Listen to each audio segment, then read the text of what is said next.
आंखों से अपनी संकल्प बोल के हम तो निकल पड़े हर द्वार खोल के गगन कहे विजयी भव विजयी भव।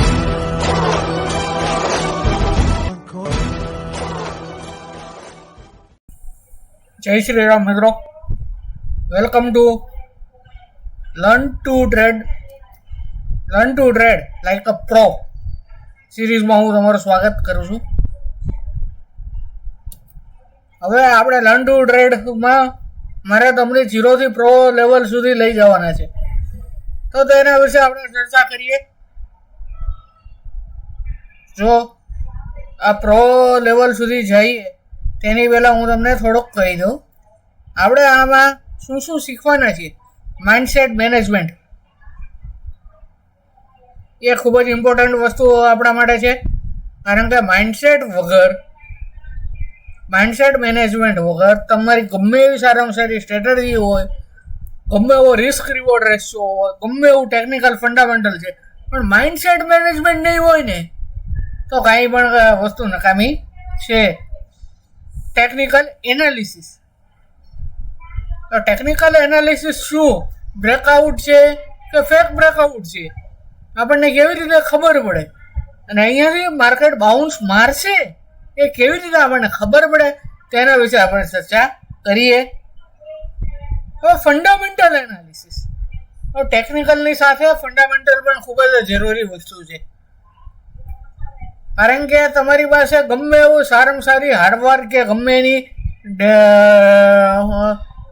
તમે પહેલા સ્ટાન્ડર્ડના છોકરો હોય એ 95-97 માર્ક્સ લાવતો હોય તો કોલેજના છોકરા સાથે તમે એને કમ્પેર ન કરી શકો, કારણ કે એનું ફંડામેન્ટલ ત્યારે અલગ હોય છે, અને કોલેજના સ્ટુડન્ટનું પણ ફંડામેન્ટલ સ્કૂલના છોકરાઓનું પણ અલગ હોય છે. હવે ફંડામેન્ટલ જેનું સારું ને એનો ગ્રોથ, ભવિષ્યનો ગ્રોથ પણ સારો કહેવાય. આપણે કેમ કહેવી કે મકાન કે બિલ્ડિંગ છે તેનો જેટલો પાયો મજબૂત રહે નીચે એટલું બિલ્ડિંગનું કન્સ્ટ્રક્શન ઉપર સારું રહે. એ ખૂબ જ અગત્યની વસ્તુ છે. તો ચેટ જીપીટી જેવા એ ટૂલ કેવી રીતે આપણે યુઝ કરવાનો છે ફંડામેન્ટલ એનાલિસિસમાં, કંપનીના એન્યુઅલ રિપોર્ટ એનાલિસિસમાં, ટેકનિકલ એનાલિસિસમાં પણ કેમ યુઝ કરશું ને એના વિશે ચર્ચા કરશું. હવે આવા ઇન્સ્ટિટ્યુશન અને એ લોકોની બાઇંગ હોય છે એની સામે આપણે ટક્કર દેવાની છે, એ મેન્યુઅલી તો પોસિબલ થાય નહીં. તો તેના માટે અમુક અલ્ગોરિધમ એક સ્ટ્રેટેજીસ જોઈએ, એના ઉપર આપણે વર્ક કેમ કરવાનું છે એના વિશે ચર્ચા કરીશું. મ્યુચ્યુઅલ ફંડ ઇન્ડસ્ટ્રીમાં શું છે, તેમાં કેવા ટકા રિટર્ન આવે છે, કેવા પ્રકારનું રિસ્ક રિવોર્ડ હોય છે. Commodity market, gold, silver, crude oil, એના વચ્ચે બધાનો ફેવરેટ કોન્સેપ્ટ ફ્યુચર ઓપ્શન અને ફોરેક્સ માર્કેટ્સ, એ વિશે ચર્ચા કરીશું. આ તો આખા બ્લોગમાં આપણે ચર્ચા કરીશું, પણ આજે આપણે ટિપિકલી શું ચર્ચા કરીશું, આજે આપણે ટાઈપ્સ ઓફ ટ્રેડર કયા છે, ટ્રેડિંગ સેટઅપ કયું આવે છે અને ટૂલ્સ કયા કયા છે તેના વિશે ચર્ચા કરીશું. હવે ટાઈપ્સ ઓફ ટ્રેડરમાં કેવા છે કે તેના પ્રકારના 2 પ્રકારના ટ્રેડર છે, ઇન્ટ્રાડે ટ્રેડર અને પોઝિશનલ ટ્રેડર. હવે ઇન્ટ્રાડે ટ્રેડર કેવા હોય છે, ઇન્ટ્રાડે ટ્રેડર એટલે એવો પ્રકારનો ટ્રેડર જેને કલાક 15 મિનિટ કે 2 કલાકમાં પ્રોફિટ લઈને એક્ઝિટ થઈ જવાનું હોય.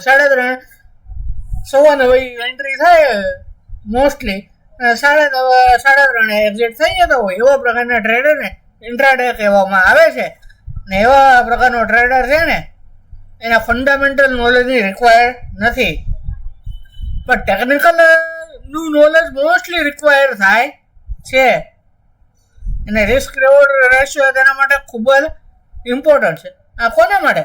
જેને લેવરેજ લેવી છે, જેની કેપિટલ ઓછી હોય, જેને લાખ રૂપિયાની લેવરેજ ઉપર 5 લાખનો માલ લેવો હોય ને એવા પ્રકારના માટે ઇન્ટ્રાડે ટ્રેડર હોય છે.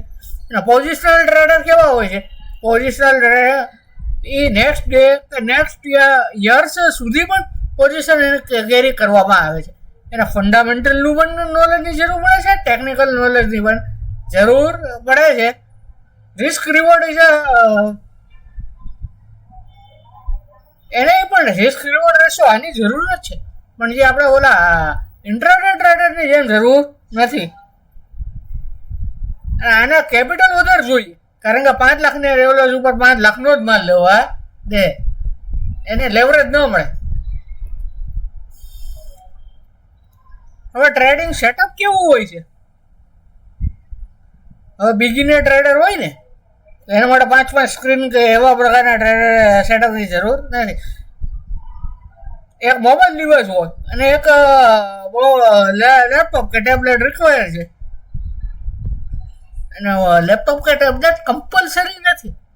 તમે આમાં ઇન્ટ્રાડે બિગિનર ટ્રેડર છો, આમાં તમે માર્કેટમાંથી પ્રોફિટ લો, એમાંથી તમે વસ્તુ ખરીદી શકો છો. પ્રો ટ્રેડર, હવે બિગિનર ટ્રેડર અને પ્રો ટ્રેડરનો ડિફરન્સ શું છે? બિગિનર ટ્રેડર હોય ને એને દિવસમાં એકાદો સોદો પાડી દે, પ્રોફિટ આવે નીકળી જાય. પ્રો ટ્રેડરને ફંડામેન્ટલ એનાલિસિસ હોય, ટેકનિકલ એનાલિસિસ હોય, એટલે 2 ડિવાઇસ સેટઅપ મિનિમમ એને જરૂર પડે. હવે નેક્સ્ટ વિડીયોમાં શું ટૂલ્સ રિક્વાયર્ડ ફોર ટ્રેડિંગ, જો આ બધા જો અમુક ફ્રી વર્ઝનમાં હોય છે ને, અમુક પેડમાં. તમે આમાં પૈસા કમાવો પછી પ્રો વર્ઝન લઈ લો. ટ્રેડિંગ વ્યૂ ફ્રી વર્ઝન મળે જ છે. ફાલ્કન ને સ્પાઈડર બંને આ છે. ટ્રેડિંગ વ્યૂમાં તમે અપગ્રેડ કરી શકો છો. પછી અમુક સોફ્ટવેરના નામ તમે આપણે ફાલ્કન છે, સ્પાઈડર છે, સાંભળાય નહીં હોય. ફાલ્કન ને બધા 1995 થી અરાઉન્ડિંગ થી છે. ટ્રેડિંગ કરવું છે તો ટ્રેડિંગ સોફ્ટવેર જોઈએ કે એપ્લિકેશન જોઈએ? મોબાઈલ એપ્લિકેશન જોઈએ કે કારણ કે લેપટોપ ને એવું છે કે ઘણા મોબાઈલ નથી લેવો, તો એના માટે આ ટ્રેડિંગ સોફ્ટવેર આવે. સ્ટોકેજ છે ને, બ્રેકઆઉટ સ્ટોક કેવા છે કે EOD end of the day work કરવું હોય ને એના માટે. સ્ક્રીનર્સ ફંડામેન્ટલ કે ટેકનિકલી કોઈ પણ સ્ટોક તમે ગોતતા હો કે 52 વીક હાઈ કે 52 વીક લો આવેલો હોય સ્ટોક, સ્ટોકેજમાં આવે છે, મેન્યુઅલી પણ આવે છે, ચાર્ટિંગ પણ એવો છે, હલકો સોફ્ટવેર માર્કેટમાં આવે છે, ઘણા બધા છે. ચેટ જીપીટી, ટ્રેડોમી, ચાર્ટિંગ ને સ્ક્રીન, આ બધાનું લગભગ કોમ્બિનેશન એક છે. આ ત્રણમાંથી કોઈ પણ એક હોય ને તો પણ ચાલે. હું પ્રિફર તો ટ્રેડોમી કહું છું, કારણ કે ટ્રેડોમી અત્યારે ફ્રી વર્ઝનમાં અવેલેબલ છે, તો યુઝ કરીએ આપણે. એ બેડ આવશે ત્યારે આપણે હું કંઈક બીજો ઓપ્શન તમને બતાવીશ. નેક્સ્ટ વર્કમાં આપણે શું શીખવાના છે? ટ્રેડિંગ સોફ્ટવેર કયા છે, સ્ટોકેજ કયું છે, ટ્રેડિંગ વ્યૂ કયું છે, બ્રેકઆઉટ ડિમાન્ડ શું છે, support, resistance, risk reward ratio, આ બધા વિશે મારે આગળ ડિટેલમાં ચર્ચા કરવાની છે. Thank you for listening friends.